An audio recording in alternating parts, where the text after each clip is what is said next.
Tonight, the legal maneuvering is ramping up in the federal case against men accused of plotting to kidnap Governor Gretchen Whitmer. The biggest fight is over claims of entrapment. Target investigator Ken Colker is here with those details.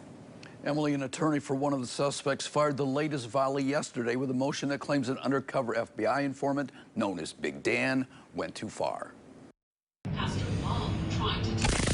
It was filed by the attorney for Adam Fox, one of 6 men originally charged in federal court.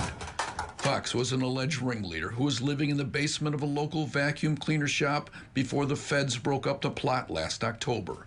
He says Big Dan told big stories, that he was a hero who had exchanged gunfire with enemy combatants, had been shot and wounded during tactical missions. Big Dan, he says, even claimed he had saved the life of Christopher Kyle, whose story was told in the movie American Sniper. He claims Big Dan was among 4 informants who induced him into action and that he was not predisposed to plot to kidnap the governor. He wants access to the informant's cell phones to prove entrapment. Attorneys for others in the group have made the same arguments. The U.S. attorney in court documents argues that the men were predisposed to commit the crime, saying they were angry that Whitmer had overstepped her authority to stop the spread of COVID-19. In June 2020, Fox and co-defendant Barry Croft Jr. were at a meeting with militia activists where they proposed attacking governors of Michigan, Ohio, and Virginia. Croft, they say, showed off an improvised explosive device he had built.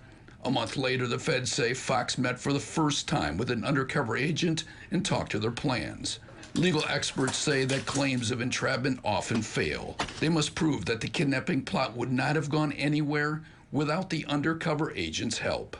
Essentially, without the government's involvement in some way or the government's sponsorship in some way, the crime would not have been committed, or there wouldn't have been steps taken in furtherance of having the crime committed.